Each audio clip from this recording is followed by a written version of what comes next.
Ini pada bangun tidur atau pada muka bantal semuanya? Nggak ada yang on cam nih. Jadi saya nggak tahu nih.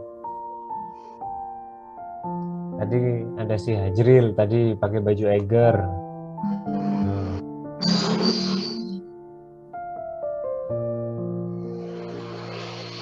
Si Ahdi baru mandi apa baru bangun tidur di?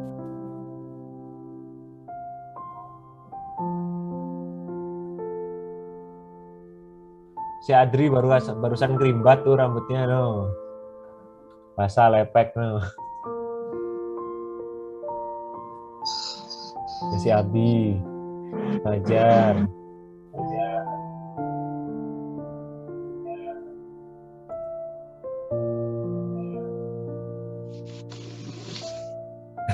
Enak Jar sambil ngeteh Jar.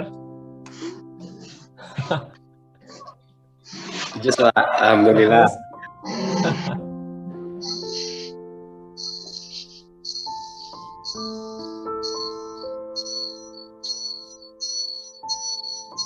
Ada Fatma. Duh, Jiril ganti baju kamu Jiril. Biar kelihatan ganteng Jiril. Ya yang tadi nggak ada kerannya Pak.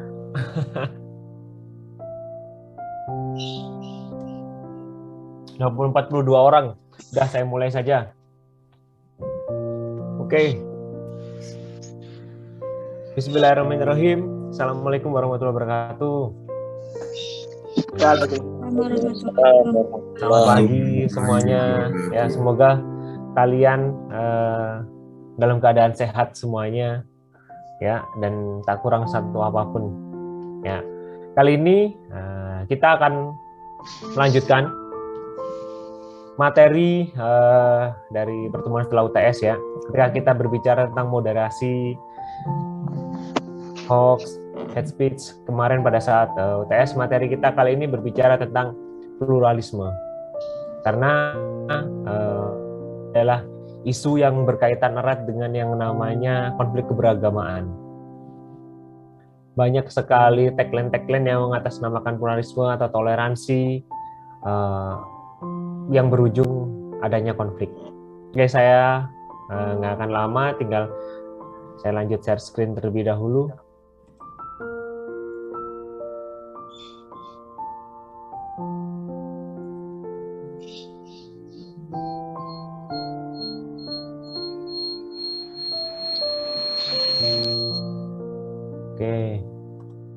Oke, bisa kelihatan semuanya toh?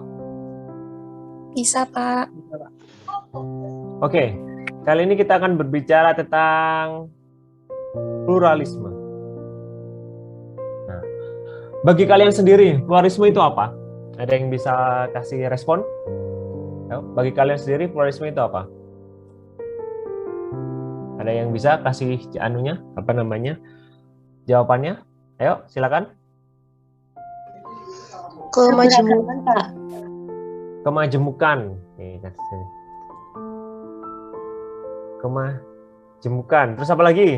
Tadi Fatma terus sama tadi siapa yang mau ngomong? Kemajemukan. Pluralisme apa lagi? Keragaman.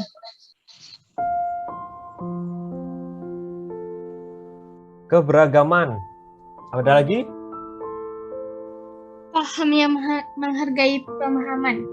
Oke, Keberagaman. Katanya Nisa, paham yang menghargai keberagaman. Merayakan perbedaan. Apa? Apa tadi? Yang kencang. Dri? Apa Dri? Merayakan perbedaan. Oke. Merayakan perbedaan. Nah.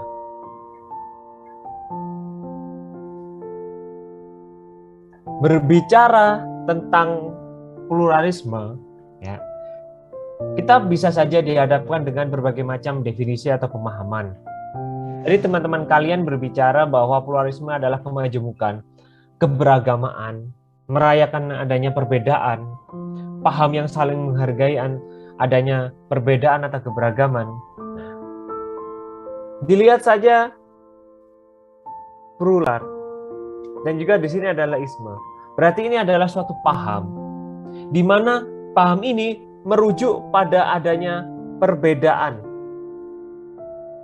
kemajemukan, heterogenitas. Dari mana? Dari berbagai macam identitas-identitas yang melekat. Nah, apa ya maksud dari pluralisme itu sendiri? Apakah pluralisme ini adalah keberagaman atau ini adalah penyamaan? Ayo, bagaimana pendapat kalian? Pluralisme ini apa sebenarnya? Apakah keberagaman atau penyamaan? Karena banyak sekali definisi-definisi yang menyamakan ini semuanya, antara keberagaman dan juga penyamaan. Kira-kira apa? Kalau keberagaman itu apa, penyamaan itu apa? Ayo, siapa yang mau bicara? Silakan. Ayo.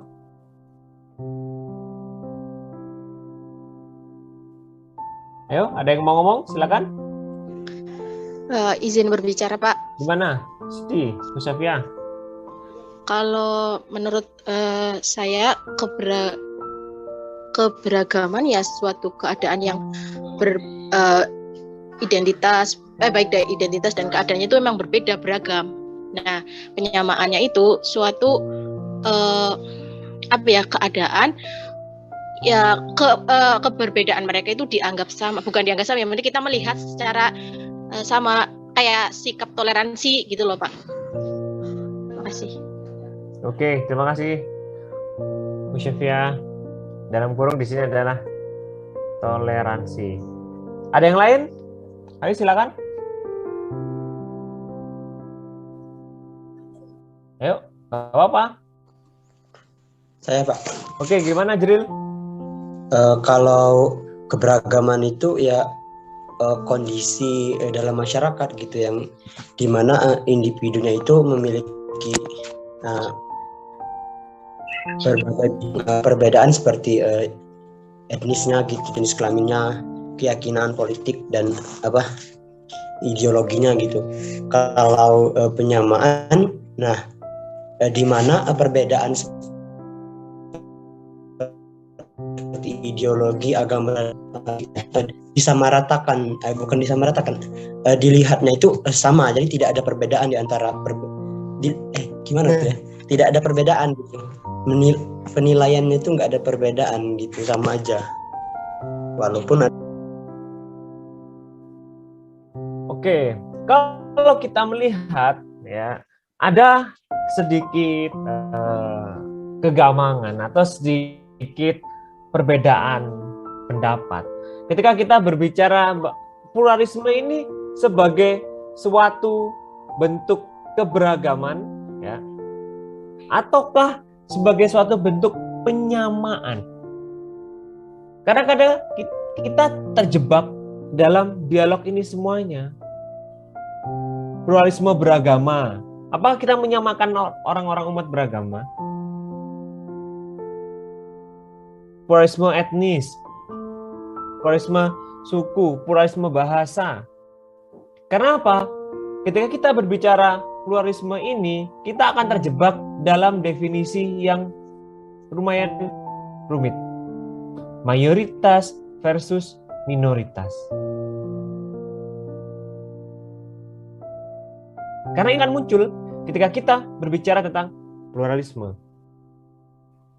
Dari apa yang kalian sampaikan, bahwa itulah yang terjadi, bahwa pluralisme ini adalah sebuah paham, di mana paham ini diyakini untuk memaknai sebuah perbedaan, sebuah keberagaman, yang di mana keberagaman ini masing-masing memiliki ciri-cirinya.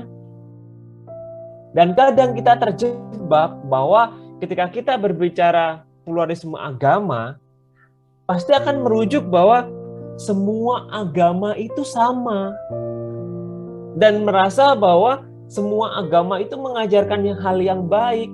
Itu memang benar. Tapi kalau kita melihat dalam konteks keyakinan antar umat beragama, orang merasa bahwa agama Islam agama yang paling baik, rahmatan lil alamin, agama yang paling sempurna. Sedangkan agama-agama lain tidak. Itu nggak jadi masalah. Karena apa? Sebagai pemeluk agama, mereka berhak meyakini itu semuanya. Tapi kadang kita terjebak pada definisi ini, menyamakan bahwa semua agama sama. Nyatanya tidak. Nah, dapat dikatakan bahwa pluralisme itu sebagai keberagamaan dan bertoleransi. Supaya apa? Rukun intinya. Keberagaman ini ditunjang dari yang namanya toleransi. Supaya apa? Rukun. Damai. Hingga akhirnya muncullah definisi baru sebagai penyamaan. Muncul hipotesa yang menyebutkan bahwa pluralisme agama tentu saja adalah semua agama itu sama. Ya. Bagaimana pendapat kalian tentang statement ini? Saya kurang setuju sih. Ayo, gimana? Ayo. Izin menjawab, Pak. Gimana, Siti? Mengenai statement semua agama itu sama, kalau dilihat dari esensi dari agamanya itu, ya kita tidak bisa menyamakan semua agama karena mereka yang memiliki cara-cara dan tradisi-tradisi yang berbeda. Tapi kalau semua agama itu sama di artian kedudukannya. Jadi bagi mereka jadi kita tidak membedakan, misalnya kayak di Indonesia nih, mayoritas muslim, pemimpinnya tidak semata-mata condong kepada segala misalkan peraturan atau kebijakan-kebijakannya itu condong kepada musliman, gitu, tidak mementingkan agama-agama lain. Tapi kita juga harus merangkul kedudukan mereka itu sama seperti agama muslim lainnya gitu loh, maksudnya Pak. Kedudukannya, bukan esensi agama di dalamnya gitu. Terima kasih Pak. Oke, katanya si Musya. Kedudukannya. Yang lain silakan. Ayo, siapa mau ngomong? Tes. Gimana, Dri? Bisa terdengar, Pak? Dengar jelas. Kalau saya mempunyai pendapat bahwa tetap semua agama itu tidak sama, tetapi di sini itu kita berpedoman lebih ke ini, pluralisme sebagai keberagaman dan bertoleransi supaya rukun. Untuk mencapai puncak rukun itu kita perlu bertoleransi, jangan sampai dengan muncul definisi baru sebagai penyamaan semua agama itu sama, menganggap bahwa yo wis kabeh agama kuwi padha, aku tak mlebu iki ora apa-apa, mlebu kae ora apa. Walaupun pada intinya semua agama itu sama, itu ada beberapa partnya itu loh. Partnya itu ya entah itu kedudukannya atau mengajarkan kebaikannya, tapi tetap bahwa semua agama itu tidak sama. Karena dengan muncul hipotesa baru ini bisa merusak logika masyarakat. Menurut saya sih, soalnya kan nggak semua masyarakat itu paham akan nilai gitu. Jadi masyarakat itu banyak yang lebih ke instannya. Nah, kita itu lebih mengajarkan kepada masyarakat bahwa ya memang semua agama itu tidak sama, tetapi ini pluralisme itu sebagai keberagaman dan bertoleransi supaya rukun. Kalau saya mempunyai pendapat seperti itu, Pak. Oke, terima kasih Dri. Ada yang lain? Silakan. Ayo. Saya Pak. Oke, gantian. Siapa nih? Yahdi dulu, Yahdi. Bismillahirrahmanirrahim. Jadi pluralisme itu dalam pluralisme dalam agama itu kan mengakui adanya keragaman agama untuk bersatu membangun tujuan gitu kan, bukannya ingin menyatukan semua agama gitu kan. Kan pluralisme itu plural, beda gitu kan, dan isme itu paham. Jadi pluralisme itu paham yang mengakui adanya perbedaan gitu kan, bukan menyamakan semua perbedaan. Jadi Jadi pluralisme itu apa ya? Suatu paham yang bersih tentang pengakuan adanya keberagaman gitu kan. Hidup berdampingan gitu, tanpa harus mencampurkan keberagaman seorang tersebut. Dalam kata lain, si pemeluk itu tetap menjalankan apa yang dianutnya gitu kan. Namun apa ya, tetap menghargai yang berbeda penganutan. Misalnya pluralisme budaya misalnya, koreksi kalau salah. Orang Jawa itu tetap dengan adat Jawa, dan orang Sunda itu tetap dengan adat Sunda. Tapi orang Jawa dan Sunda itu tidak mencampurkan adat mereka atau menghilangkan adat orang lain gitu kan. Kalau pluralisme agama, Islam ke masjid gitu kan, Kristen ke gereja, dan mereka beribadah masing-masing, tidak mencampurkan ibadah mereka atau apa ya,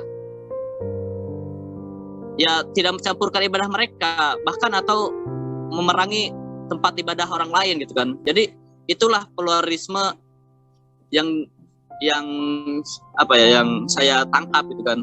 Jadi suatu pluralisme itu apa ya, bukan mencampurkan suatu ajaran atau menyamaratakan. Jadi kalau pluralisme semua agama itu adalah sama, itu hanya, kalau menurut saya, hanya oknum gitu kan, yang mencoba. Oke, terima kasih Adi. Tadi siapa lagi, satu lagi? Saya Pak. Dan gimana Dan? Saya Pak. Iya Haji Dan, gimana Dan? Ya, saya sama seperti teman-teman Pak. Lebih setuju tidak sama Pak. Tapi setiap agama itu mempunyai kebaikan tersendiri di dalamnya Pak. Mungkin hanya itu Pak. Oke, terima kasih. Indah. Saya Pak. Saya Pak. Indah tadi resen, Indah. Tak. Hah? Iya. Gimana? Semua agama itu sama. Maksudnya sama fungsinya, baik bagi individu maupun bagi masyarakat. Mungkin bagi individu sebagai way of life atau pandangan hidup, sedangkan bagi masyarakat untuk menjaga stabilitas sosial. Jadi ya seperti yang dikatakan Mbak Via tadi, karena memiliki fungsi yang sama, jadi ya kedudukannya sama. Seperti itu Pak. Oke. Jril, sebagai penutup, gimana Jril?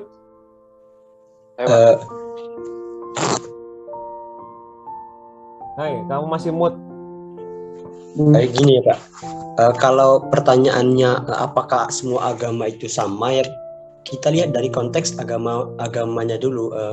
Dari perspektif agama mana. Kalau dalam agama Islam menurut saya enggak ya, karena ya menurut agama Islam adalah agama kebenaran yang paling benar gitu. Tapi ya kalau dari segi pluralisme itu ya memang seperti itu.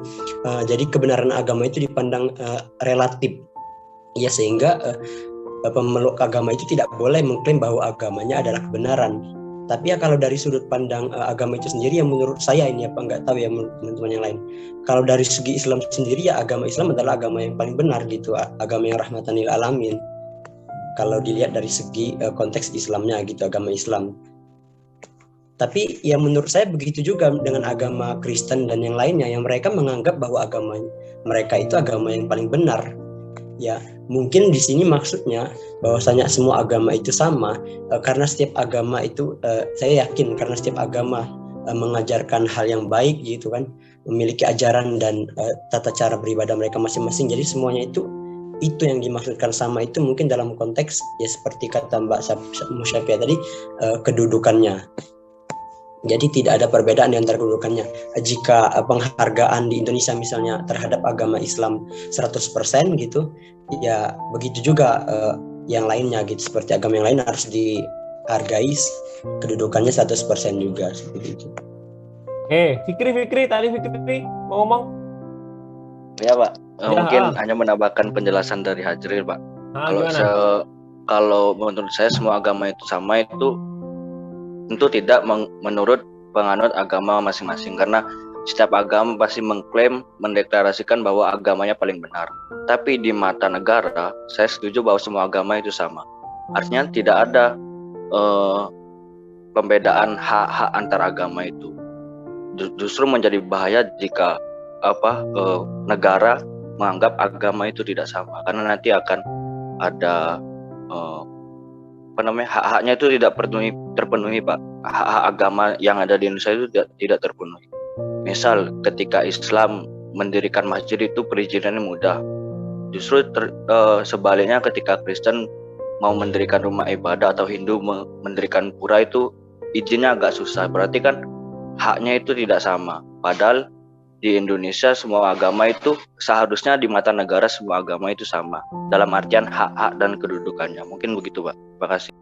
Oke, nah dari apa yang kalian katakan semuanya, inilah faktor sosial yang ada bahwa dalam sebuah negara demokrasi seperti Indonesia ini, kebebasan beragama itu benar-benar ditunjang dari yang namanya aturan, dari yang namanya kebebasan, dari berbagai macam statement yang ada, bahwa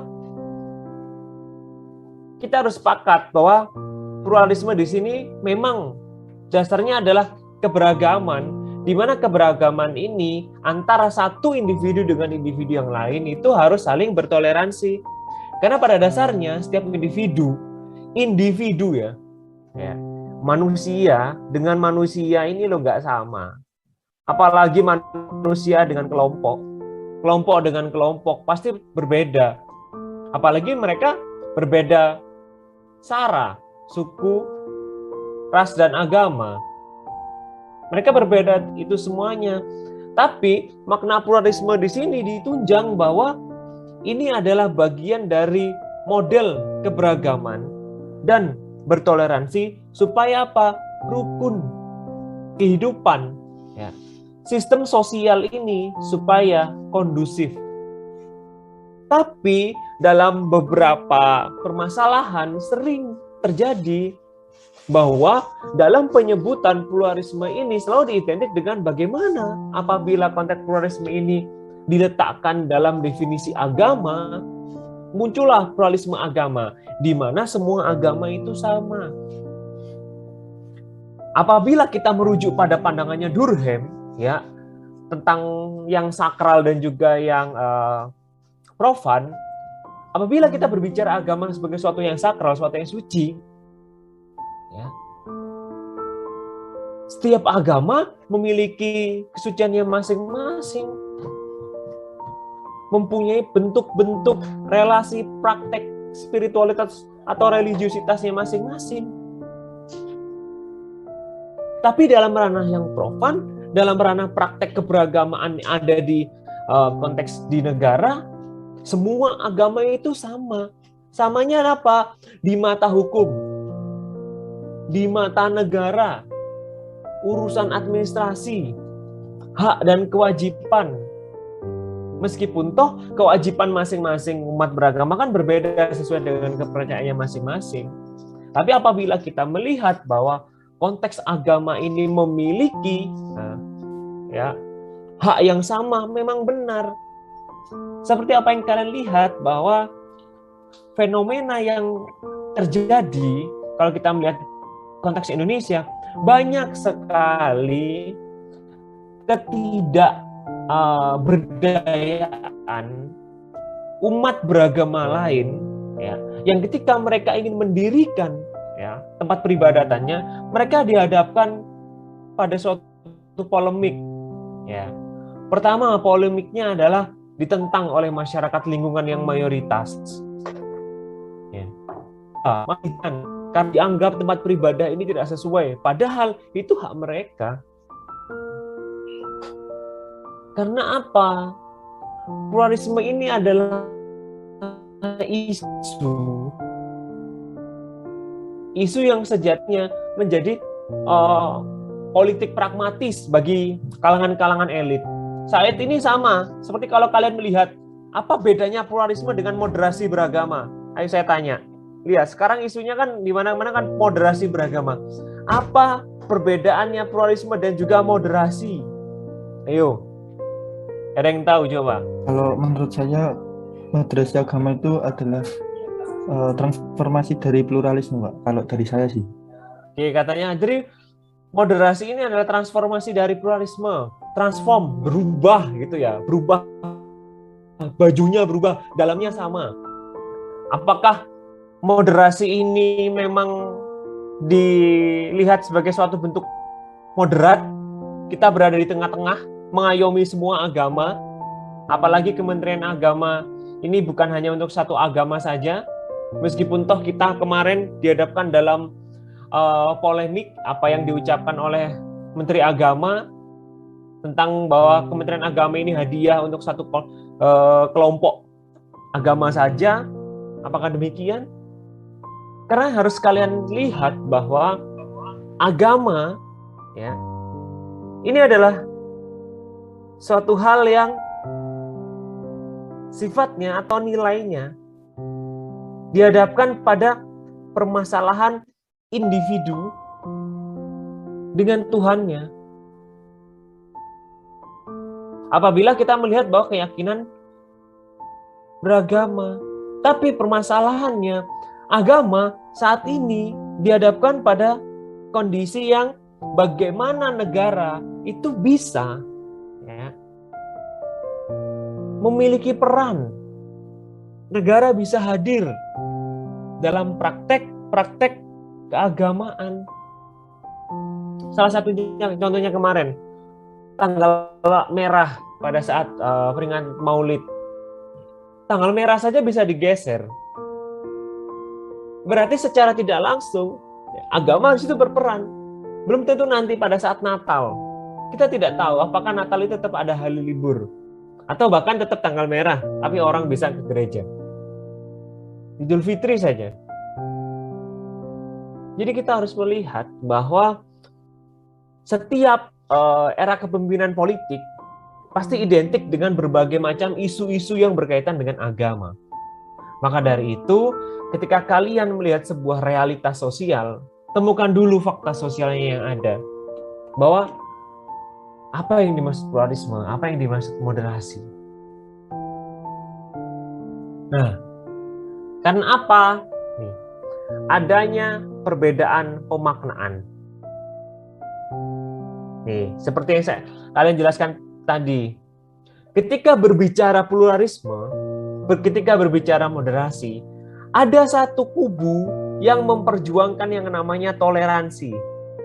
Toleransi antar umat beragama. Contohnya, ketika tetangga kita Nasrani, ketika Natal kita mengucapkan, ada yang memperbolehkan, ada yang tidak memperbolehkan.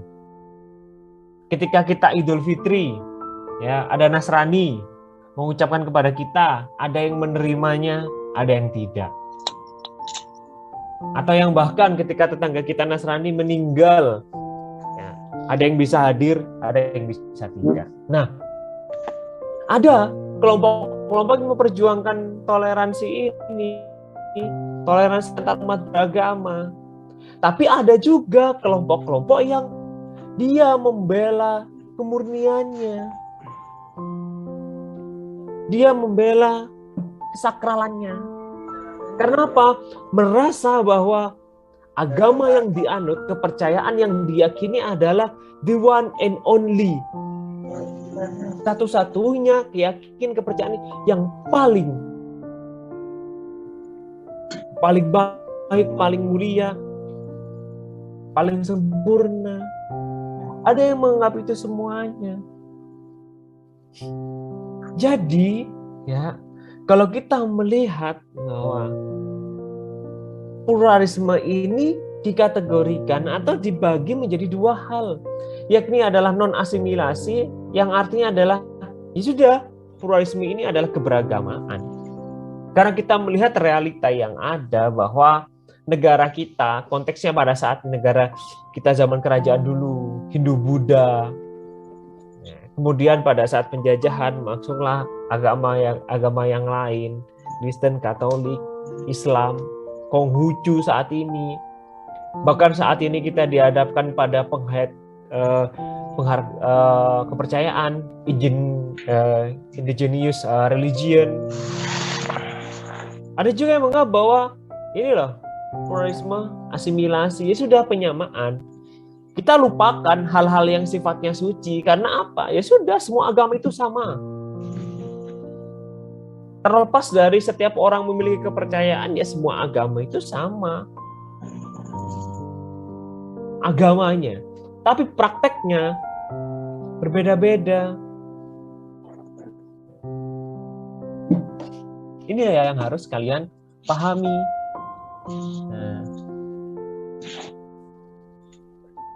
Nah, oke. Nah, lantas ya, ini kenyataannya. Kalian bisa cari ya. 2015 MUI mengeluarkan fatwa haram pluralisme.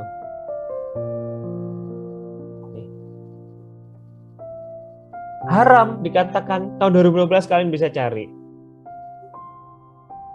Haram pluralisme.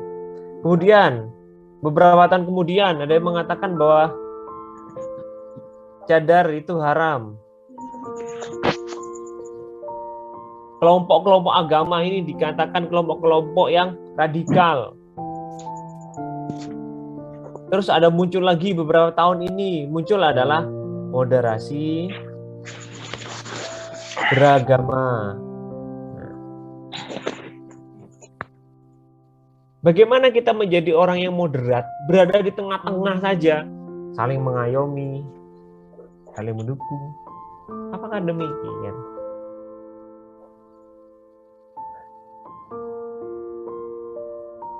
Kelompok-kelompok ya yang menaungi masing-masing agama, ya, mereka terus-menerus membuat sebuah dialog-dialog yang memunculkan perdebatan yang ada ya, moderasi, pluralisme. Ini memang sebenarnya tidak pernah terjadi, karena ini adalah wujud dari bagaimana peran negara hadir, bagaimana pemisahan agama dan negara ini dibenturkan dengan keyakinan dan juga kepercayaan masing-masing individu. Karena memang kalau kita dihadapkan dalam situasi yang demikian, seseorang dihadapkan dalam benturan-benturan yang semacam ini, dia cenderung pasti akan defensif dengan mempertahankan apa yang dia percayai, dengan kitab yang dia baca, dengan hafalan-hafalan yang dia gunakan. Apakah jangan-jangan berbagai macam isu, konflik, atau berbagai macam produk-produk yang menjadi perdebatan ini adalah hal yang wajar terjadi? Jangan sampai ada sebuah hipotesis besar bahwa kita sebagai individu itu sering bersembunyi dalam selimut agama. Untuk apa? Untuk menutupi bahwa sebenarnya kita ini adalah orang-orang yang sebenarnya belum bisa mengaplikasikan keyakinan dan diwujudkan dalam praktek-praktek spiritualitas kita. Ini yang terjadi. Nah, dalam fatwa tersebut nih, MUI menggunakan sebutan pluralisme agama sebagai objek persoalan yang ditanggapi, dalam arti bahwa semua agama, semua paham, ya, semua paham yang mengajarkan bahwa semua agama adalah sama. Karenanya kebenaran setiap agama ini adalah relatif. Oleh sebab itu, setiap pemeluk agama tidak boleh mengklaim bahwa hanya agamanya yang paling benar, sedangkan agama yang lain salah. Pluralisme juga mengajarkan bahwa semua pemeluk agama akan masuk dan hidup berdampingan di surga. Nah, ini ada kata-kata di surga.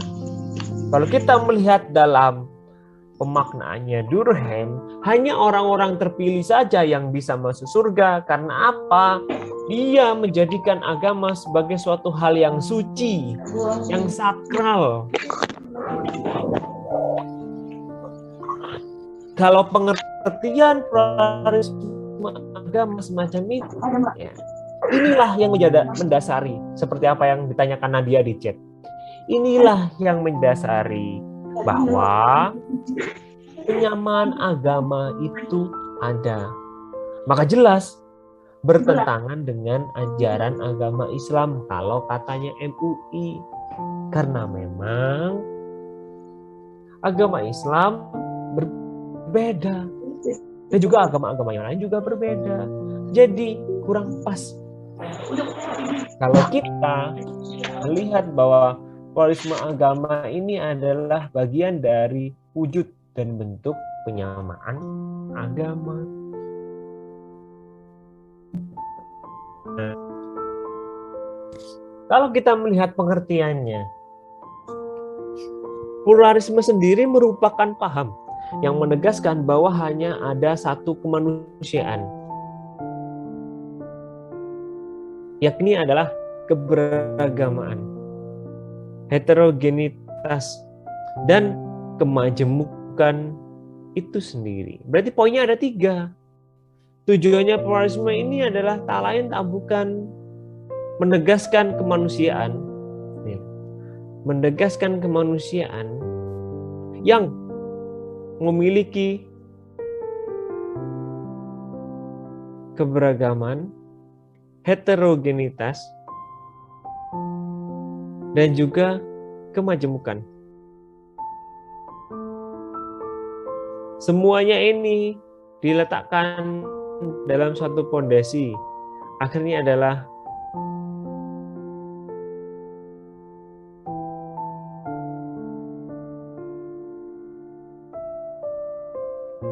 keberagamaan. Bukan lagi keberagaman, tapi keberagamaan. Ditambahkan lagi sekarang moderasi, beragama.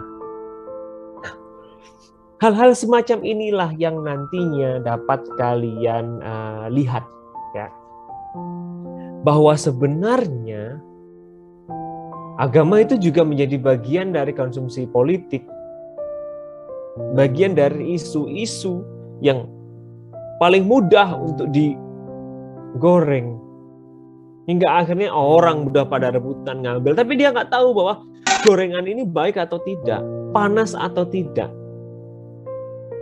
Tuh. Awal munculnya, nih kita berbicara awal munculnya. Tadi kita sudah memperdebatkan, ya, sebagai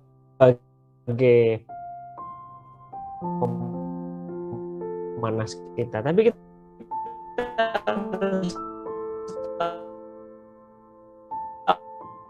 tahu bahwa awal mulanya pluralisme ini adalah proyek barat, ya. Kita menyebutnya adalah penjajahan model baru. Ini dimaknai bahwa adanya kebebasan politik di barat ini munculnya pluralisme politik. Dia menganggap bahwa setiap negara pasti punya sistem politik, dan politik apa yang paling mudah dipecah belah?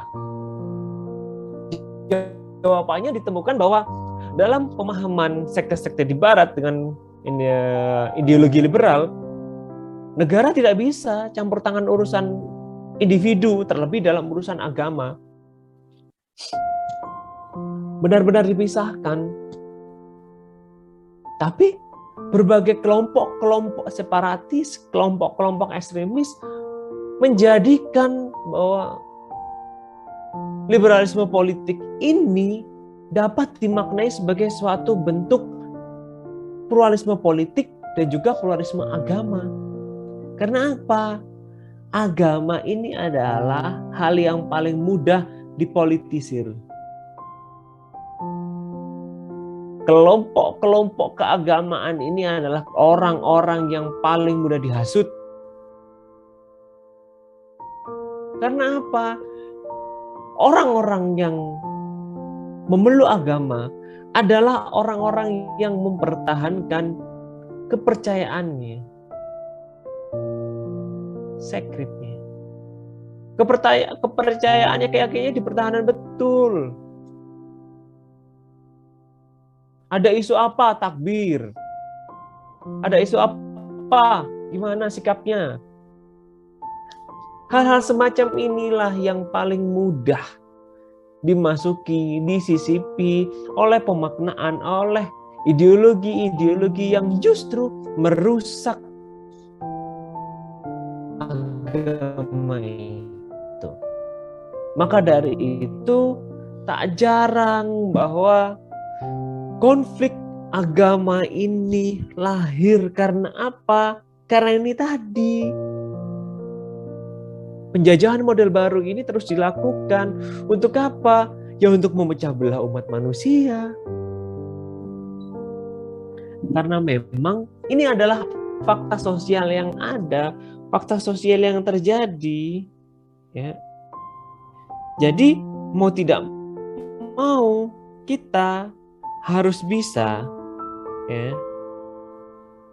menjaga stabilitas antar umat beragama. Cuma itu saja. Nah,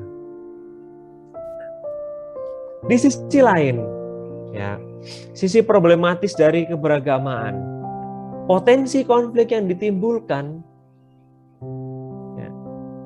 Dari sini kita bisa melihat bahwa pertamanya konstruksi sosial. Jadi konflik ini adalah hal yang dikonstruksi secara sosial.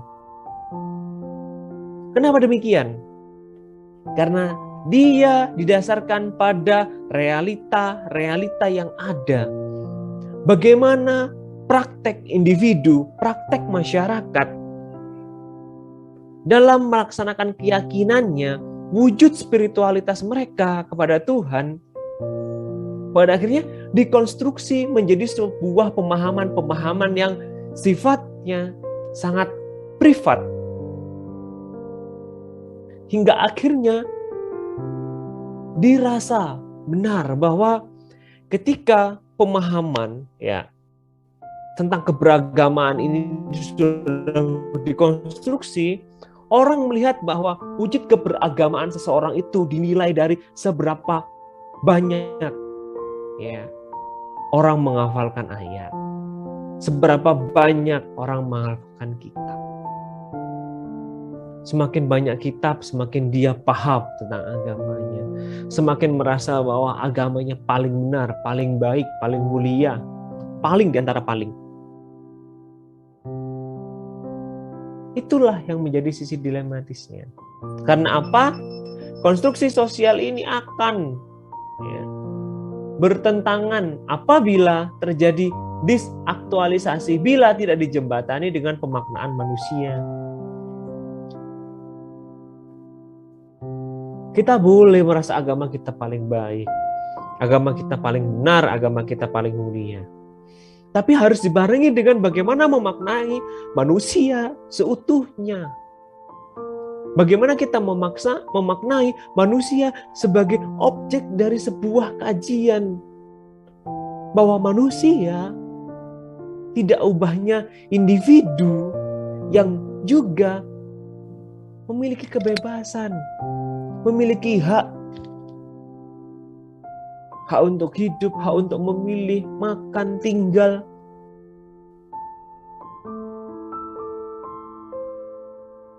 Jangan sampai kita lupa bahwa orang yang kita laknat, orang yang kita kafir-kafirkan, itu mereka juga masih manusia. Jangan kita merasa bahwa ketika agama kita dianggap sebagai suatu hal yang paling baik, memang benar, itu menurut orang-orang itu. Tapi menurut orang lain tidak. Jadi hal yang harus diupayakan adalah bagaimana kita mencoba mengkontekstualisasikan, memaknai manusia dalam adanya setiap perbedaan, gap, terlebih dalam permasalahan konflik keberagaman. Jangan sampai konstruksi yang ada menyebutkan bahwa mayoritas adalah tersangka utama adanya konflik keberagaman, khususnya kalau kita berbicara konteks Indonesia.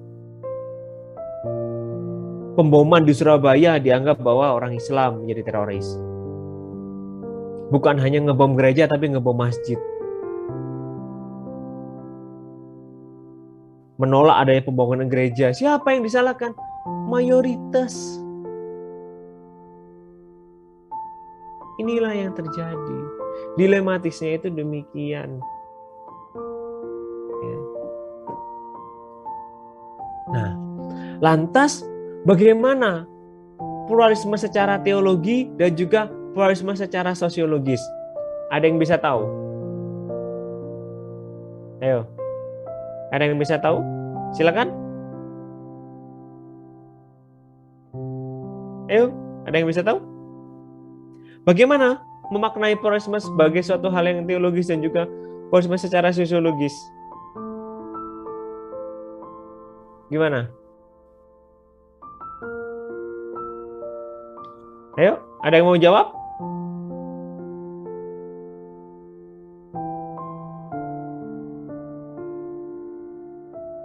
Ayo, jawab aja. Ayo Fajar, gimana? Ngomong aja Fajar. Boleh saya menjawab, Pak? Oh silakan, nggak apa-apa, nggak ada yang larang. Menurut saya pluralisme secara teologis itu mengakui bahwa adanya keberagamaan keragaman kepercayaan itu sebagai suatu keniscayaan begitu Pak. Jadi agama memerintahkan kita untuk menganggap bahwa saudara-saudara kita yang berlainan agama itu sebagai manusia yang harus juga dijaga hak dan juga privilege-nya sebagai human being. Dan untuk pluralisme secara sosiologis itu menurut saya memandang bahwa perlu adanya kesamaan begitu Pak di antara menurut saya kesamaan kedudukan secara konstruktif di masyarakat. Jadi memandang bahwa konstruksi sosial itu mampu menginclude semua umat beragama.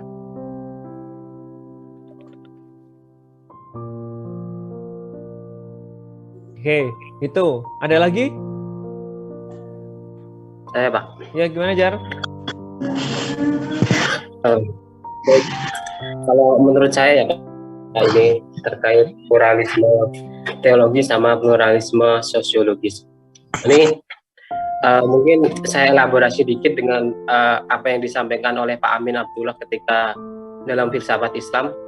Pluralisme teologi ini merupakan pemahaman atau pemaknaan agama itu secara berbeda, Pak.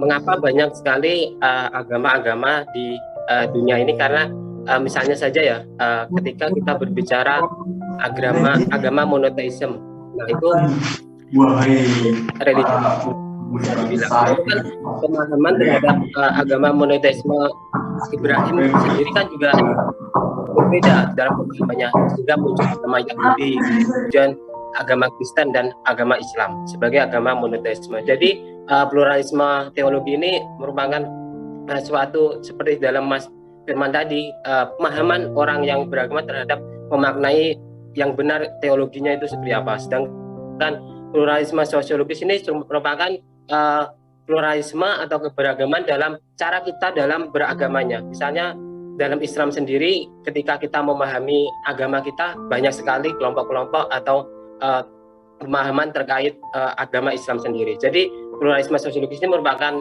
misalnya cara kita sholat, ada yang begini, ada yang miring gini, kemudian cara kita untuk berwudu juga mungkin banyak sekali perbedaan. Jadi kalau sosiologis ini lebih ke dalam tampak empiris nyata, kita bisa melihat apa yang berbeda dari cara beragama. Sedangkan teologis ini merupakan keyakinan dari masyarakat atau manusia itu. Mungkin seperti itu, Pak. Terima kasih. Oke, terima kasih, Fajar. Ya. Ada yang lain? Ayo. Ini banyak orang nih. Ayo. Pak. Ada 85 orang.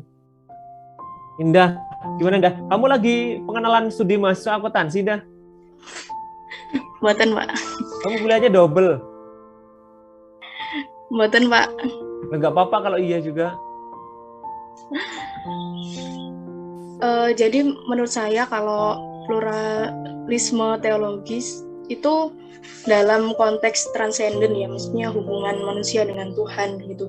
Sedangkan kalau pluralisme sosiologis itu dalam konteks kemasyarakatan, seperti yang dikatakan Mas Firman tadi, jadi kayak social equality gitu.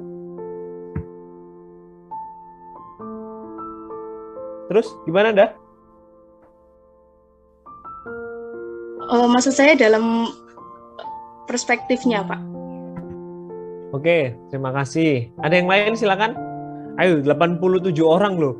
Saya baru dengar suaranya orang itu nggak sampai 10 kayaknya. Yang lain pada kemana coba? Saya Pak. Oke, gimana? Nah, si Hadi. Ayo gimana Di? Jadi kalau pluralisme sosiologis itu ya benar tadi kata Indah itu antara manusia dengan manusia, dengan masyarakat gitu ya. Jadi muamalah gitu sifatnya itu. Jadi memandang bahwa masyarakat Indonesia ini mempunyai ras gitu, mempunyai ideologi, adat yang berbeda antara yang satu dengan yang lainnya gitu kan. Yang artinya adalah semua dalam masyarakat itu di depan hukum itu sama gitu kan. Jadi di depan hukum itu berlaku antara umat Islam maupun umat Kristen. Jikalau ia menindak atau melanggar peraturan, yaitu sama gitu.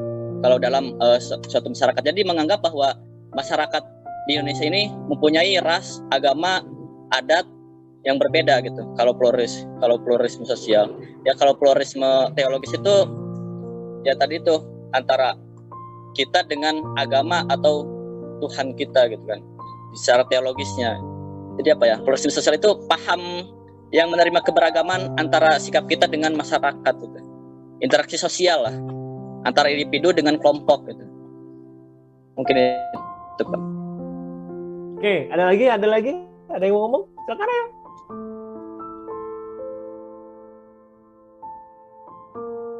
Kalau kita berbicara pluralisme teologi dan juga pluralisme sosiologis, apa yang dikatakan Fajar, Indah, Yahdi,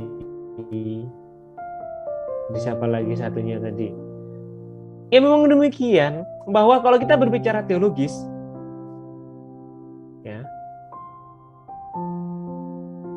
ini adalah wujud bagaimana hubungan manusia dengan Tuhan secara transenden. Dalam pemaknaan Islam ini adalah wujud hablum minallahnya.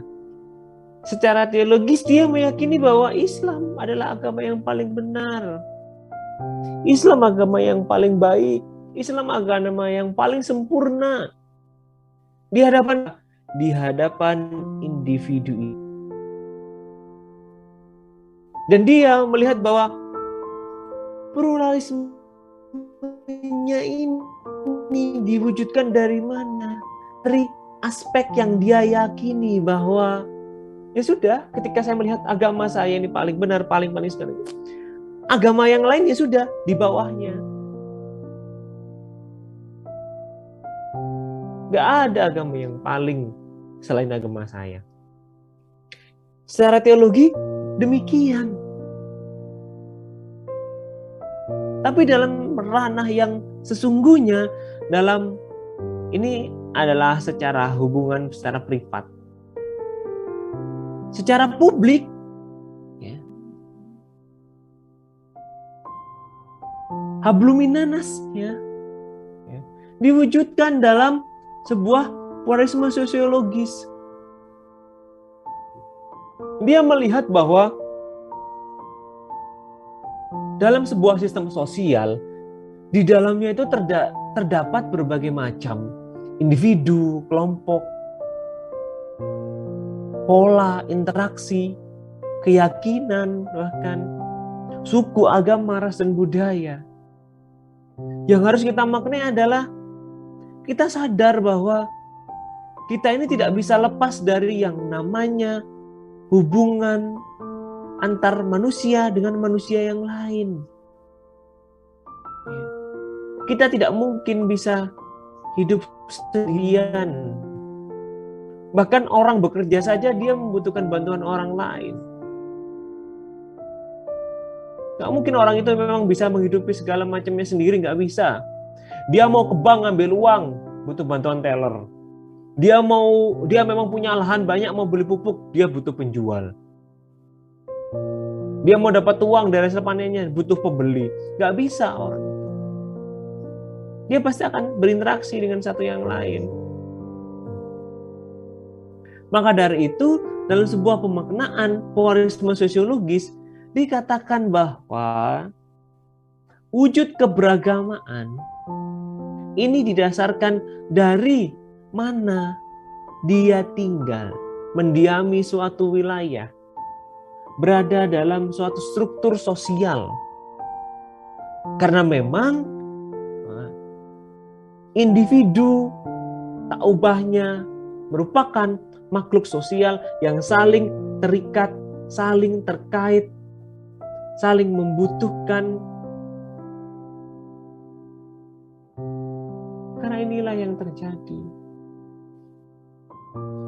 Maka dari itu yang harus kita lihat adalah bagaimana kita memaknai ajaran agama untuk diwujudkan dalam suatu bentuk praktek keberagamaan. Menerapkan, mempraktekkan nilai-nilai dari setiap arti dari ayat hadis yang kita baca. Inilah yang harus kita lihat. Ini penjelasannya bahwa ini adalah hak original agama yang masing-masing tidak boleh dicampuri dari luar. Ya sudah, kalau kita berbicara pluralisme teologi, sudah agama sama. Setiap orang punya agama, ya. Tapi dalam pemaknaan yang secret, ya, pemaknaan yang sakral bahwa itu hak. Setiap orang bebas mau ngambil agamanya apa. Tapi tetap bahwa kita tidak boleh memaksakan agama yang kita anut untuk orang percaya. Bahkan sesama muslim pun kan bisa jadi perbedaan, bisa menjadi permasalahan.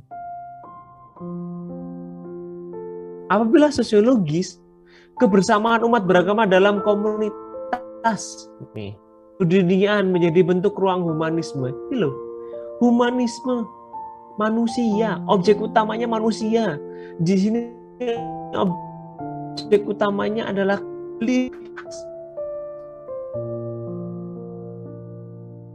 meyakini adanya kepercayaan bahwa setiap orang itu punya hak.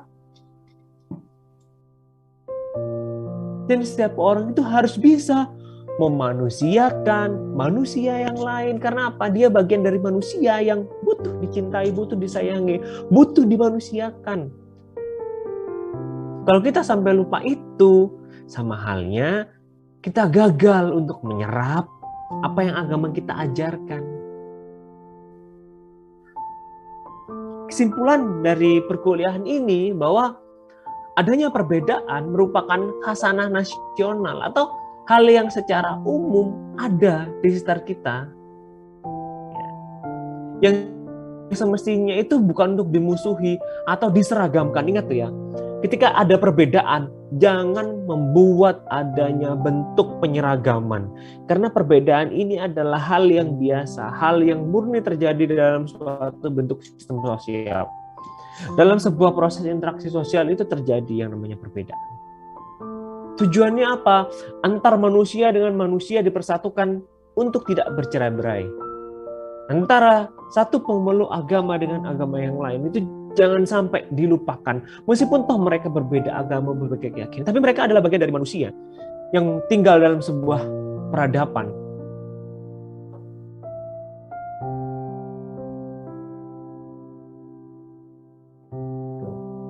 Katanya kayak tadi saya ingin menyampaikan bahwa pluralisme dari sisi teologi adalah perbedaan masuk kepercayaan dan sebuah keniscayaan Tuhan, di mana orang beragama butuh diberikan hak dan kesempatan. Ya, terima kasih nih. Ya, kayak gitu. Jadi yang harus kita lihat adalah jangan sampai kita mudah termakan oleh isu-isu yang menjadikan agama sebagai objek konflik. Oke, mungkin itu dari apa yang saya sampaikan materi kali ini. Silakan, ada yang pertanyaan? Ada saling bertanya kepada teman yang lain? Silakan, nggak masalah. Ayo. Saya izin bertanya, Pak. Oke, Nadia, gimana? Mungkin sebelumnya ini pertanyaan yang mungkin tidak patut untuk ditanyakan karena sangat sederhana, Pak ya. Duh, nggak apa-apa. Tapi saya berpikir. Nggak apa-apa. Apa ya, Pak ya? Saya ini, Pak. Jadi tadi pagi itu ceritanya saya kan lagi scroll TikTok tuh, Pak. Apa, Pak? Scroll TikTok? Ya, TikTok. Oke. Kemudian ada itu FYP kan, FYP-nya tentang seseorang diberi kado kue ulang tahun gitu, Pak, dari temennya. Terus kan biasanya orang kalau habis diberi ulang tahun kan berdoa gitu, Pak ya. Nah, ketika dia berdoa ini dia mengadakan tangan kan, mengadakan tangan. Gini. Iya, gini apa gini atau gini? Kayak orang Islam biasanya tuh loh, Pak. Oh, gini. Gitu. Oke, mateng. Terus kemudian itu dia tangannya itu ditrinitaskan itu loh, Pak, ke kanan kiri sama atas yang seperti itu. Gimana itu? Modelnya gimana itu? Yang jalur salib itu loh, Pak. Oh, yang salib itu loh, Pak. Ya, gitu. Itu bilang aja ke kanan kiri bawah atas gitu loh, Pak, kayak orang main PS gitu. Kanan kiri bawah. Iya, Pak, seperti itu. Kemudian pertanyaan saya, begini sebelumnya. Kan doa ini kan sebagaimana dengan ilmu yang sangat sedikit saya pahami, doa itu kan wujud dari harapan manusia pada Tuhannya kan ya. Nah, kemudian pertanyaannya adalah yang pertama, hal seperti ini masuk ke ranah yang fundamental atau bisa dianggap ringan, sekedar jokes, sekedar masuk ke habit manusia yang hidup di masyarakat yang beragam, setelah itu dia secara tidak langsung bereaction seperti itu, apakah bisa dinyatakan fundamental atau tidak. Kemudian yang kedua, bagaimana dari segi agama dan dari segi sosiologi itu memandang, apakah berbeda ataukah sama gitu. Jikalau berbeda, kok sepertinya kalau memang berbeda ya, Pak ya, agama seperti tidak bisa masuk ke ranah kehidupan, dan sebenarnya kok juga saya nggak bisa terima itu gitu. Jadi saya dalam dilema ini kalau memahami kayak gitu. Mungkin seperti itu, Pak. Soalnya banyak dalam hal kan saya juga menemukan banyak hal yang sejenis itu gitu. Antara sebenarnya ini tuh biasa aja nggak sih atau nggak bisa nggak sih gitu. Mungkin segitu, Pak. Terima kasih. Oke, terima kasih Nadia. Ada yang mau jawab? Ayo silakan, nggak apa-apa. Silakan teman-temannya saling menjawab atau saling membantu. Jawab apa gimana? Jawab aja. Ada yang bisa? Ada yang mau? Ayo. Rahmi, si Rahmi mau jawab pertanyaan Nadia, Rahmi.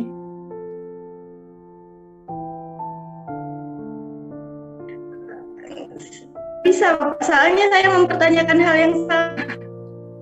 Saya juga mempertanyakan hal yang sama. Ya.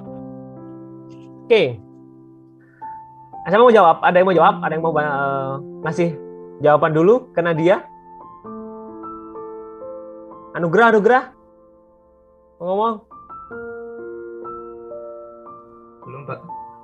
Ada yang mau ngomong siapa? Fajar mau jawab pertanyaan Nadia. Ajril mau jawab, Ajril.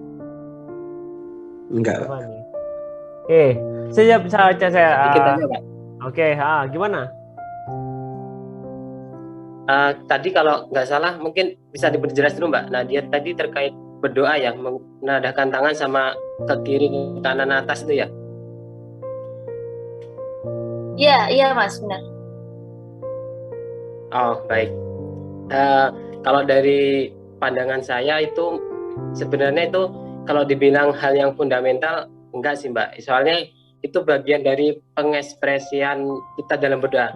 Misalnya dalam Islam sendiri kita berdoa itu tidak harus dengan tangan menadah ke atas, itu tidak harus. Misalnya kita diam berdoa, diam saja dengan memejamkan mata itu juga kita berdoa, tergantung niat kita dari dalam hati itu berdoa atau tidak. Jadi masalah untuk simbol-simbol seperti itu sebenarnya kalau saya sendiri itu konstruksi dari masyarakat sendiri kalau dari saya. Jadi misalnya kita berdoa bisa dengan sujud, bisa dengan hal lain lah, misalnya dengan ekspresi-ekspresi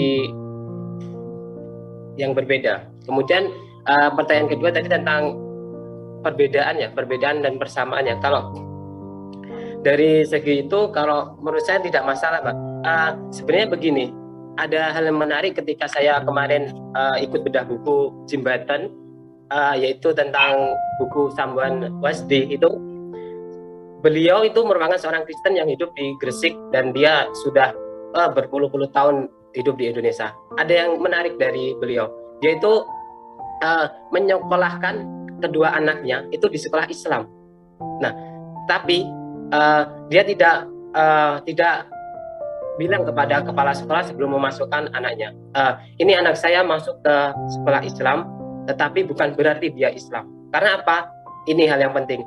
Ketika kita mengucapkan syahadat, ketika kita mengucapkan selamat Natal, belum tentu kita menjadi bagian dari anggota tersebut kalau kita tidak menyadari dan meyakini dengan sepenuh hati. Kalau dalam Islam sendiri kita bersyahadat harus dengan ucapan dan diyakini dalam hati dan ditindakkan dengan amal soleh.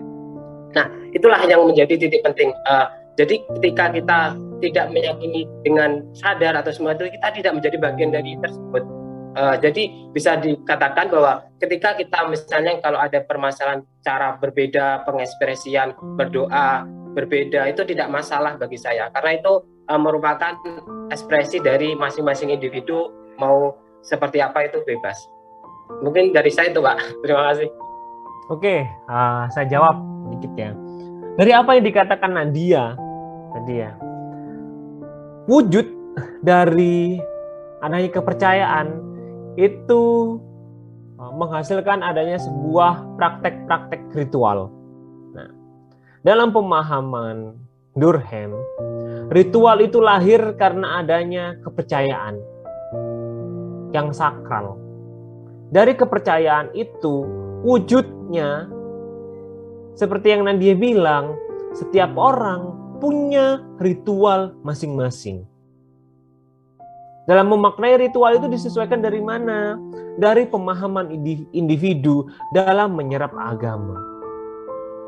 Orang mau berdoa kayak gini, ya sudah, itu adalah bagian dari religiusitasnya. Ingat ya.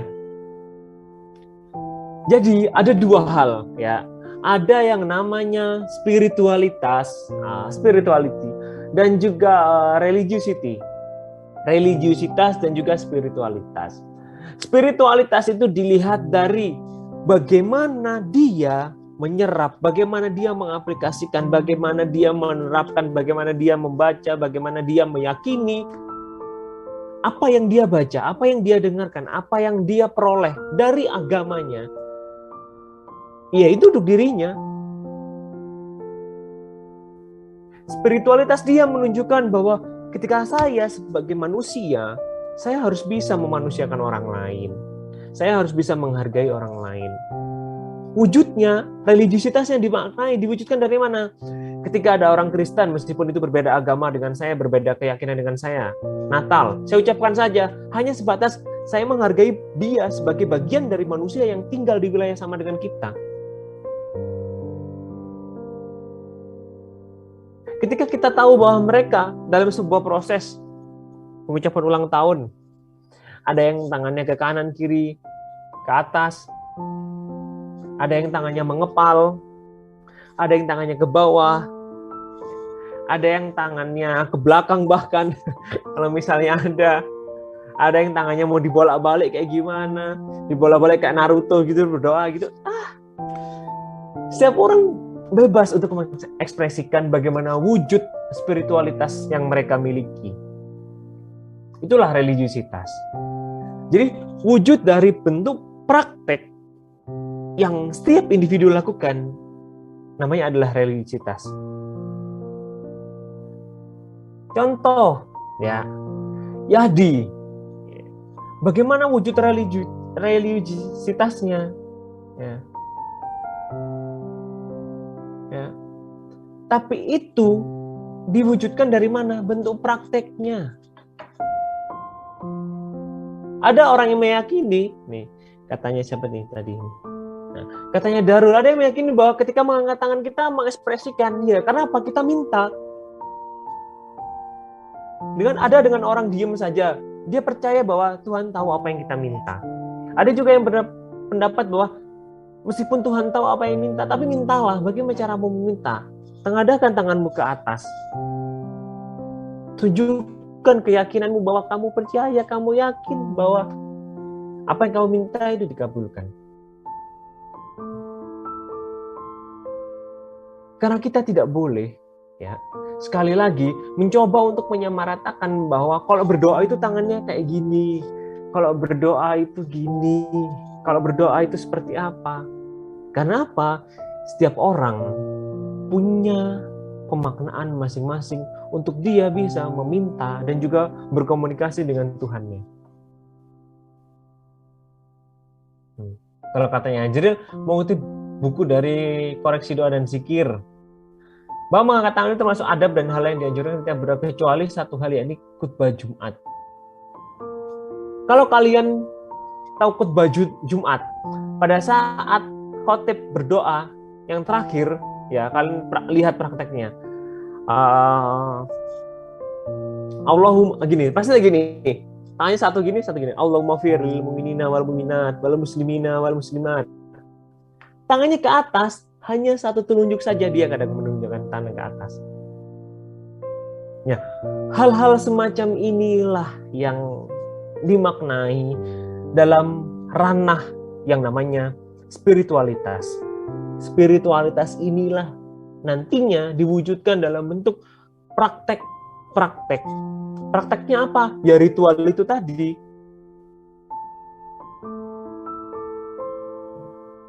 Ini kalian lihat. Inilah menariknya kalau kita melihat bagaimana praktek sosiologi dalam ranah agama. Kayak gitu. Ini memang sudah menjadi hal yang biasa terjadi. Kayak gitu Nadia. Baik Bapak. Tapi ada juga berpendapat mengangkat tangan itu hanya dalam 3 hal, ketika kunut, nazilah, pedang arafah, dan juga sholat istisqa. Sholat meminta. Tuh. Ini kan lihat dari apa yang ada di chat, saya lihat setiap orang dia memaknai apa yang bahan dia baca, apa yang memaknai, yang pemaknaannya kan berbeda-beda. Ya, inilah yang terjadi. Bahwa kita tidak harus mencoba untuk mendeklarkan bahwa kita yang paling benar. Karena memang kebenaran itu kita sendiri kadang tidak tahu mana yang benar. Yang penting kita yakini bahwa semua yang kita lakukan hanya untuk kebaikan. Meskipun toh kadang kebaikan itu sering disalahartikan juga. Itu terjadi. Oke, ada yang lain? Silakan.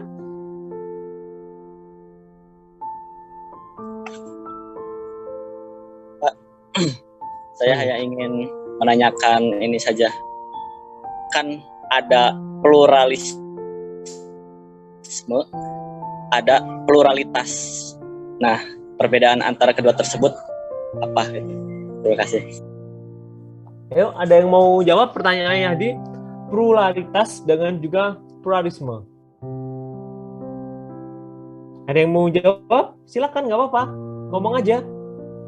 Atau saya tunjuk nih, benar saya tunjuk nih. Saya dari tadi nggak tahu. Nih, siapa nih? Yang paling terakhir namanya di sini. Siapa nih? Oh. Nisa, saya belum dengar suaranya Nisa. Nisa? Mana Nisa? Iya, Pak. Coba kamu jelaskan apa yang ditanyakan ya Adi Nisa. Apa menurutmu pluralitas dan juga pluralisme? Jadi pluralisme tadi yang seperti yang telah dijelaskan Bapak sebelumnya, bahwa itu adalah paham akan keberagaman, kemajemukan. Lalu kalau dibandingkan dengan polaritas, itu adalah keadaan atau fakta yang bercorak majemuk. Jadi perbedaannya itu kayak ada fakta dengan yang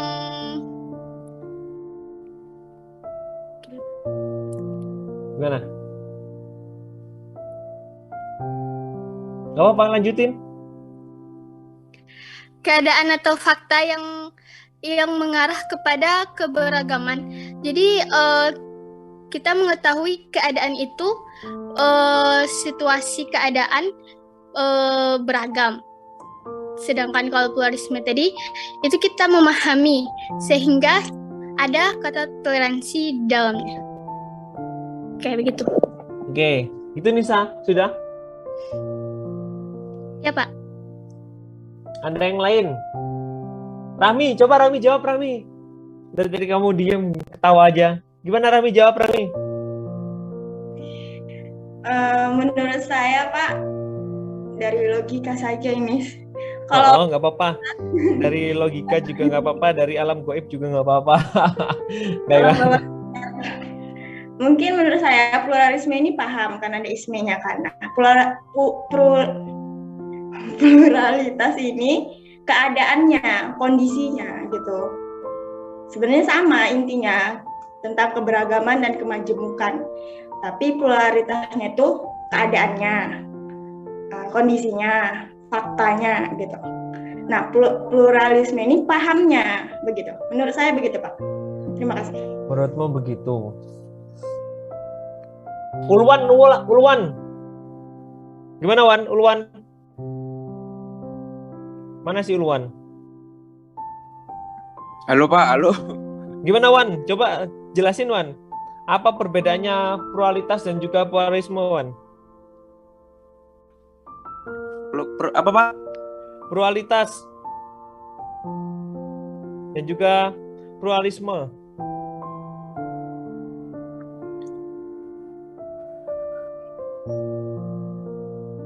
Ayo apa? Bentar Pak.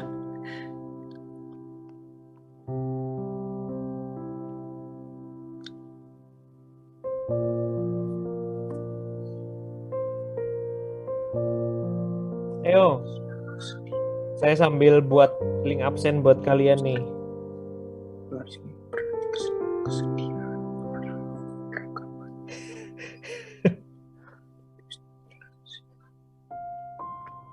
Itu Pak, kayak hampir sama Pak. Kalau pluralisme itu apa namanya?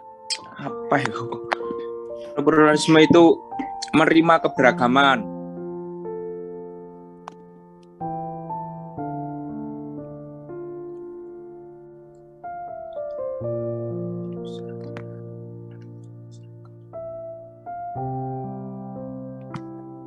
Yo. Halo. Ya, gimana Wan? Kalau pluralisme itu Pak, apa namanya, menerima kayak keberagaman gitu Pak, sesama antar umat beragama, antar suku gitu Pak. Sedangkan apa? Satunya itu apa yo? Pluralisme. Kalau pluralitas itu apa? Kalau pluralitas itu kurang tahu Pak. Kalau pluralitas Pak. Oke. Sebenarnya kalau kita memaknai pluralisme dan pluralitas ini adalah bagian dari hal yang tidak bisa dipisahkan. Pluralitas, ya udah, ini adalah kondisi di mana kemajemukan itu ada. Kita bersedia nggak menerima adanya perbedaan? Hingga akhirnya kita memahami bahwa pluralisme ini diwujudkan dalam sebuah bentuk pluralisme beragama, contohnya. Karena orang tahu bahwa nggak ada pluralitas agama, nggak ada. Yang ada pluralisme agama. Tapi bagaimana kita diwujudkannya, bagaimana wujud prakteknya adalah kita memaknai bahwa pluralitas ini adalah bagaimana kita menerima adanya kemajemukan, adanya perbedaan. Ketika didasari dalam sebuah makna pluralisme, ya sudah, ini adalah paham untuk kesediaan kita bisa menerima adanya kemajemukan, diwujudkannya dalam apa? Toleransi. Supaya apa? Supaya rukun. Gambarannya kayak gitu.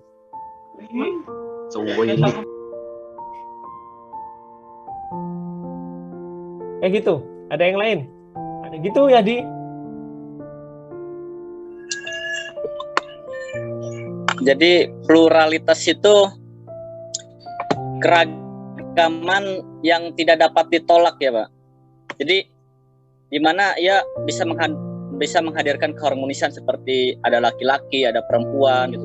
Ada warnanya putih, ada warna kulitnya putih, warna kulitnya hitam. Ya, sama seperti entitas. Entitas adalah suatu hal yang nggak bisa ditolak. Kenapa? Entitas inilah yang mendiami suatu bumi, bahkan entitas sosial. Entitas. Contohnya, salah satu wujudnya itu. Jadi, pluralitas ini adalah hal yang kita bisa toleransi, itu ada. Dan memang kita harus meyakini bahwa pluralitas itu nyata di hadapan kita, bahwa kita ini berbeda. Ada perbedaan. Yadi dengan Hajril, dengan yang lainnya, dengan Adri, dengan Hendra, berbeda. Meskipun toh bilangnya satu daerah, tapi perbedaan itu ada. Gimana Jar, Fajar? Saya izin bertanya, Pak. Ya.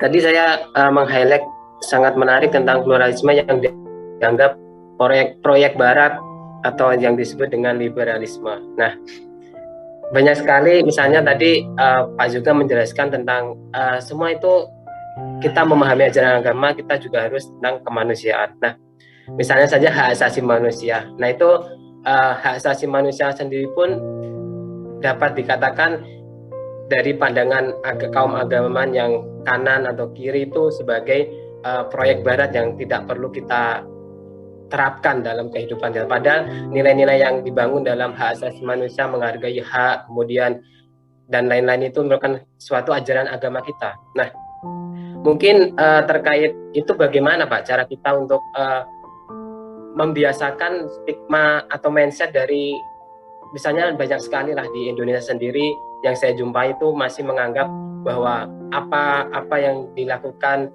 misalnya seperti produk-produk kayak moderasi beragama itu dianggap sebagai produk-produk yang sesat, kemudian hak asasi manusia dan lain-lain itu kan menganggap semua yang dari Barat itu kayak ada stigma negatif, padahal kita seharusnya tidak memandang orang yang mengatakan tetapi isinya yang dikatakan.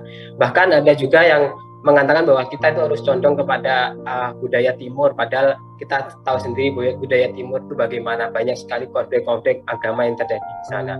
Nah, terkait moderasi beragama itu misalnya saja ada yang menganggap bahwa moderasi beragama itu tidak penting, masa agama dimoderatkan, padahal bukan agamanya yang dimoderatkan karena agama sudah moderat, yaitu orang yang beragamanya yang kita moderatkan. Mungkin cara kita untuk menanggapi seperti itu bagaimana Pak? Oke, kalau kita melihat ya apa yang terjadi, ya, apa yang ada, bahwa moderatisme beragama ini adalah wujud bagaimana kita memposisikan diri kita sebagai orang yang moderat, orang yang berdiri di tengah-tengah, orang yang menjadi penguat antar satu kelompok agama dengan agama yang lain. Dan isu ini diwujudkan dalam Kementerian Agama, moderasi beragama. Bahwa Kementerian Agama di sini diharapkan bisa bukan hanya untuk satu agama, tapi semua agama berupaya ditopang, berupaya dinaungi, berupaya dijaga, berupaya distabilkan. Karena apa? Itu tadi posisinya moderat.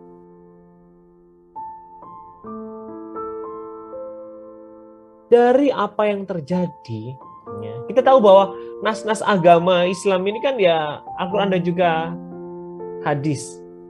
Ya bagaimana kita bisa memaknai itu semuanya, diwujudkannya dari mana? Dari kita saling bertoleransi, menjaga sikap, menjaga lisan, menjaga perbuatan. Udah kayak gitu. Maka dari itu kita nggak tahu lagi nanti ya setelah ganti menterinya siapa, isunya apa yang diomongkan. Karena bagi beberapa kalangan ini penting dilakukan untuk menjaga apa? Menjaga kestabilan politik. Itu hal yang mungkin di luar batas kita menilai bahwa apa yang terjadi ini memang sengaja dibuat atau memang murni karena pemaknaan masing-masing manusia dalam wujud keberagaman. Kayak gitu, Jar. Indah mau tanya apa Indah nih? Izin bertanya, Pak. Tadi kan Pak Yoga bilang kalau perbedaan itu tidak harus disamakan karena perbedaan adalah suatu keniscayaan kan. Nah, dalam konteks toleransi beragama itu kita bukan berarti membenarkan semua agama ya, tetapi lebih ke membiarkan mereka ada dan menghargai keberadaan mereka gitu. Nah, lalu bagaimana dengan dakwah, Pak? Kalau dalam dakwah itu kan kita kayak memposisikan diri kita itu di jalan yang benar, terus kayak mengajak orang-orang untuk mengikuti apa yang kita yakini gitu loh. Nah, sejauh ini saya belum menemukan jalan tengah antara toleransi dengan dakwah. Atau mungkin saya yang masih salah dalam mengartikan kata dakwah di sini. Enggak. Mohon pencerahannya, Pak. Indah nggak pernah salah Masih. kan? Indah nggak pernah salah kan? Indah wanita nggak pernah salah. Ya. Tapi saya manusia, Pak. Oh, manusia ya. Berarti wanita itu sadar dia masih manusia ya. Oke. Ya, Pak. Nah, ya apa yang Indah katakan ya dakwah. Ruang dakwah ini adalah ruang privat di mana hanya ada satu keyakinan, satu agama yang coba untuk didialogkan. Ketika seorang ulama yang ahli kitab, ahli sunnah wa jamaah, ahli baca Al-Quran, dia baca kitab-kitab semua, dia khatamkan. Kemudian dari apa yang dia baca, dia yakini bahwa ketika saya baca, saya harus bisa mengamalkan sedikit apa yang ilmu yang saya miliki. Diwujudkannya dalam apa? Dakwah. Ketika orang berdakwah, semata-mata harusnya dia hanya mencoba menjembatani antara apa yang ada di dalam Al-Quran, di dalam Al-Hadis, untuk bisa setidaknya diberitahukan kepada orang-orang yang sedang ada di depan mereka. Orang-orang yang mempercayai bahwa ulama ini adalah ulama yang dirahmatin Allah. Ulama yang diberikan ilmu lebih banyak daripada manusia yang sedang duduk di depan. Orang yakin itu. Maka dari itu banyak yang meyakini bahwa ketika orang berdakwah ini semata-mata dia bukan membuat orang percaya sama dia, tapi percaya bahwa apa yang dia utarakan semata-mata ini adalah hasil dari apa yang sudah diriwayatkan, dari apa yang sudah tertulis di dalam Al-Quran dan juga Al-Hadis. Orang tahu bagaimana turunnya ayat pertama Iqra bismi rabbikal ladzi, itu melalui apa? Melalui hadis, dan itu diriwayatkan. Misalnya, orang aslinya nggak tahu, tapi seorang ulama, seorang pendakwah menceritakan bahwa duluan mana misalnya Al-Quran atau Al-Hadis. Orang tahu bagaimana mushaf Al-Quran itu benar-benar disatukan menjadi Al-Quran. Mushaf ayat ini dikumpulkan menjadi Al-Quran. Dan dari mana? Diriwayatkan dari hadis. Dan kita sudah seharusnya tidak bisa memperdebatkan itu semuanya. Karena apa? Itu sudah mutlak kita yakini bahwa Al-Quran dan hadis ini adalah pedoman bagi umat Islam. Tapi dalam ruang dakwah, yang harus dilakukan oleh para pendakwah ini adalah bukan merasa bahwa kalian itu harus percaya sama saya, kalian harus meyakini apa yang saya omongkan. Percayalah tetap pada keyakinan kalian kepada Allah, kepada Nabi Muhammad. Karena semata-mata para pendakwah ini hanya menjadi jembatan antara apa yang tidak diketahui oleh manusia-manusia yang di depan, yang mengikuti ikuti kajian, bukan semata-mata membenarkan apa ucapan dari para ulama, tapi kita merasa bahwa para ulama, para habaib, para syekh yang di sana, para gus, para ustadz, ini adalah orang-orang yang dirahmatin oleh Allah, orang-orang yang senantiasa diberikan kemuliaan oleh Allah, dan orang-orang yang terpuji yang merupakan bagian dari penerus sifat-sifat Nabi Muhammad. Bukan justru mendeklarkan dirinya, saya paling benar, ulama itu salah, ulama itu kurang tepat. Jangan. Karena nantinya hal semacam itu menjadikan orang bukan percaya sama Allah, tapi orang percaya pada ulama. Itu yang terjadi. Maka dari itu banyak sekali konflik karena apa?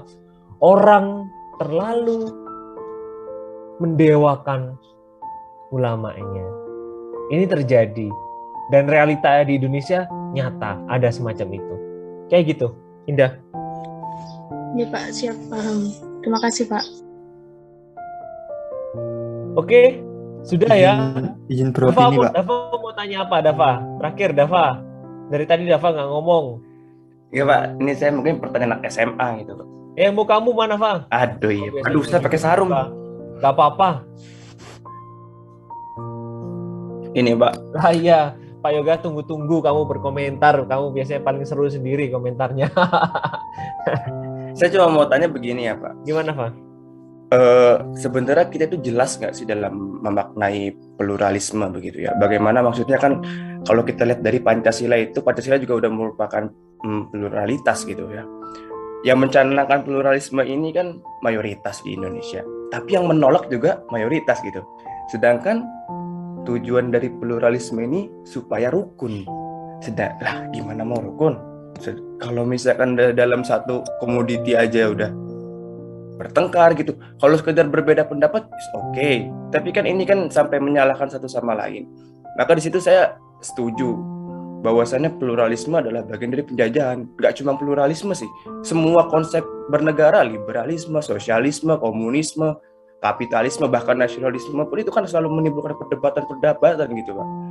Jadi pertanyaan saya adalah buat apa gitu Pak? Terima kasih Pak. Pak, aku izin beropini Pak. Oke, Adri gimana? Adri, kamu jawab opininya, jawab pertanyaan Dava lo ya. Ya, semoga itu bisa menyambung ya. Jadi kalau saya itu mempunyai pendapat kalau untuk urusan kepercayaan agama itu lebih ke vertikal. Jadi jangan ke horizontal. Kalau ke horizontal itu kan sebagai tugas manusia adalah mengupayakan kenyamanan bersama sesama manusia dalam segala hal, saling menyayangi dan menghormati, berusaha bekerja sama untuk rahmatan lil alamin. Kalau istilah Jawa itu ada filosofi Mamayu Hayuning Bawono, itu memperindah dunia, tidak merusak, tidak mengganggu, tidak merepotkan, dan tidak menjadi masalah bagi manusia lain. Kalau urusan agama, kalau urusan sosial itu aku mempunyai pendapat kita nggak usah lah tanya agamanya apa, yang penting itu value, nilainya. Karena yang aku tahu yang berhak menanya agamanya itu apa itu Munkar dan Nakir. Malaikat. Ya maksudnya itu. Jadi kita itu lebih ke value aja kalau menurut saya. Terima kasih. Oke. Terima kasih Dri. Saya jawab. Sebenarnya buat apa? Pluralisme, moderasi. Ini adalah bagian dari dinamika keberagaman. Bagian dari mana wujud setiap orang, setiap para pemimpin, setiap para kelompok itu punya abstraksi yang diwujudkan. dalam ranah religiusitas mereka, dalam ranah keyakinan mereka supaya eksis. Dari situ setiap orang meyakini bahwa buat apa adanya keberagaman, tapi nyatanya keberagaman ini justru menjadi jurang, justru menjadi alat memecah belah yang paling mudah. Buat apa itu didengungkan? Tapi nyatanya apabila itu tidak didengungkan, masih banyak orang-orang di luar sana yang merasa bahwa dirinya paling benar. Apa yang diyakini, ya sudah cukup dia yakini saja. Apa yang dia utarakan, apabila itu merupakan keyakinannya, jangan sampai itu menyakiti. Karena apa yang diutarakan belum tentu diyakini kebenarannya. Maka dari itu yang harus kita ingat bahwa pluralisme, pluralitas, toleransi, moderasi, keberagaman, apalagi ya, kemajemukan, dan berbagai macam istilah-istilah yang menjadikan bahwa agama ini adalah bagian dari wujud individu dalam praktek-praktek kepercayaannya kepada Tuhan. Cukup situ aja. Jangan dijadikan sebagai suatu pembenar bahwa ketika saya sudah sholat setiap hari 5 kali diiringi dengan sunnah, diiringi dengan rawatib, di awal dan di akhir, saya merasa bahwa diri saya ini paling mulia di hadapan Allah. Karena saya sudah melaksanakan. Jangan kita merasa begitu. Kalau toh ada orang-orang yang demikian, ingat, kalau ada orang-orang yang berkata demikian dan dia merasa demikian, kalian cukup tahu saja. Jangan perdebatkan hal itu. Karena semakin kalian perdebatkan, semakin buruk diri kalian. Karena apa? Harusnya kalian tahu.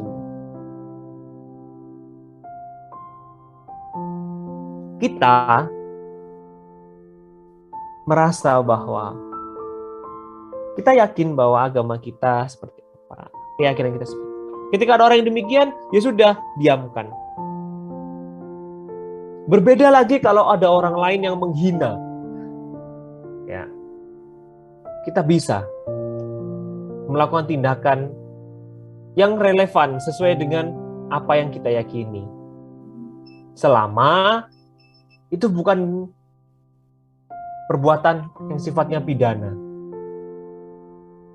Jadi kayak gitu. Mungkin itu dulu ya yang bisa saya sampaikan.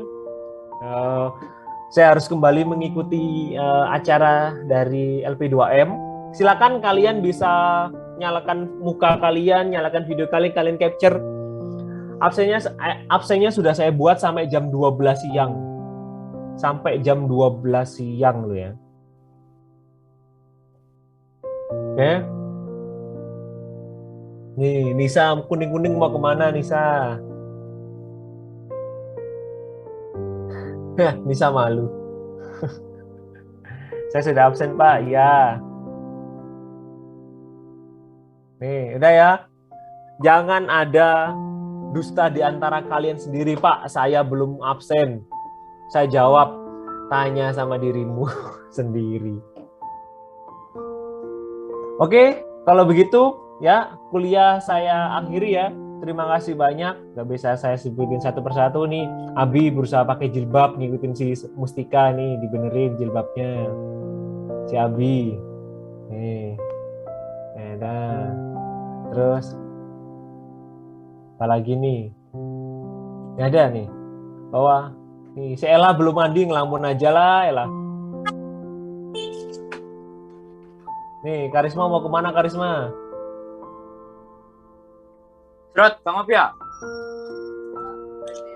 Ayo ngopi. Masih Ulwan ngopi. Oke.